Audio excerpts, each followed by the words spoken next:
ప్రపంచ మానవాళి చరిత్రను మలుపు తిప్పినటువంటి గొప్ప దార్శనికుడు కామ్రేడ్ కార్ల్ మార్క్స్ గారి 143వ వర్ధంతి కార్యక్రమాన్ని ముకుందరాల మిశ్రా భవన్లో సిపిఎం జిల్లా కమిటీ ఆధ్వర్యంలో వారి చిత్రపటానికి పూలమాలలు వేసి గాంధీవాళ్ళు అర్పించడం జరిగింది.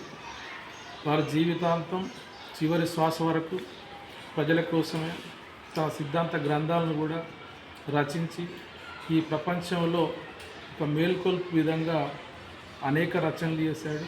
ముఖ్యంగా దత్తారిక సూత్రాలను అట్లాగే కమ్యూనిస్టు మేనిఫెస్టోను విడుదల చేయడమే కాకుండా కార్మికుల శ్రమ దోపిడీ, అదనపు విలువ వీటి గురించి విశ్లేషణాత్మకంగా దాస్ క్యాపిటల్ గ్రంథం ద్వారా కార్మిక లోకానికి ఒక దిక్సూచిగా ఒక నికరమైనటువంటి పోరాటాలు చేసేటువంటి క్రమాన్ని కూడా ఆయుధాన్ని ఇచ్చినటువంటి చరిత్రకారుడు కామ్రేడ్ కార్ల్ మార్క్స్. రాజకీయవేత్తగా, విశ్లేషకుడిగా, తత్వవేత్తగా, రాజనీతిజ్ఞుడిగా ప్రపంచం గర్వించదగ్గ వ్యక్తుల్లో అగ్రగణ్యులు మొదటివారుగా చెప్పుకోవచ్చు. వారి ఆలోచనలు నేటి తరానికి స్ఫూర్తిదాయకం. వారి ఆలోచనలతో ఈ జిల్లాలో నిరంతరం అధ్యయనం చేస్తూ ప్రజా సమస్యలపై నికరంగా పోరాడుతూ వారి స్ఫూర్తితో ఈ జిల్లాలో బలమైనటువంటి రాజీలేని పోరాటాలు నిర్వహిస్తామని చెప్పేసి ప్రజల పక్షాన ఎప్పుడూ సిపిఎం పార్టీ అండగా ఉంటుందని చెప్పేసి వారి ఆశయాలను ముందుకు తీసుకెళ్లాల్సిన సమయం సందర్భం ఈ ప్రజలకు అవసరం ఉందని చెప్పేసి ఈ మధ్యకాలంలో సామ్రాజ్యవాదం పెట్టెళ్ళిపోతూ ఉంది. అమెరికా యుద్ధోన్మాదం, సామ్రాజ్యవాదం ప్రపంచ దేశాలపైన ప్రజలపైన విపరీతమైన ప్రభావం కనిపిస్తూ ఉంది. ఈ అమెరికా సామ్రాజ్యవాదంతో ప్రపంచ దేశాల ప్రజానీకం అల్లాడిపోతున్నటువంటి పరిస్థితి ఉంది. అట్లాగే చిన్నపిల్లలు సైతం వేలాది మంది అసూలు బాస్తున్నటువంటి పరిస్థితి కనిపిస్తూ ఉంది.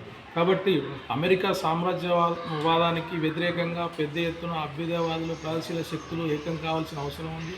అప్రకటిత విశ్వగురువుగా చెప్పుకునేటువంటి నరేంద్ర మోడీ కూడా అమెరికా సామ్రాజ్యవాదానికి వ్యతిరేకంగా నోరు మెదపడం లేదు.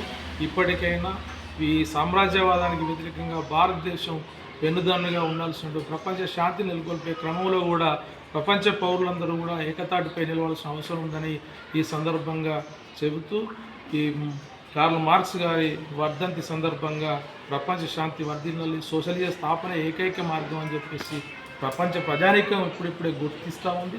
ఆ రూపంలో ప్రపంచంలో మార్క్స్ ఐడియాలజీతోనే ముందుకు పోతున్న సందర్భంలో మరింత వేగవంతమైనటువంటి సంస్కరణలు కూడా రాబోతున్నాయి. ప్రపంచం ఈ మధ్యకాలంలో మన చుట్టుపక్కల ఉన్నటువంటి దేశాల్లో కూడా ఆ రకమైనటువంటి విప్లవాలు జయప్రదమైనవి. రేపు భవిష్యత్తులో కూడా భారతదేశంలో సోషలిజం తప్పక సిద్ధిస్తుందని చెప్పేసి ఆశిస్తున్నాం. అట్లాగే ఆ రకమైనటువంటి పోరాటాలు ఈ దేశంలో నెలకొల్పుతామని చెప్పి సిపిఎం నాయకత్వంలో జరుగుతాయని చెప్పేసి భావిస్తున్నాం.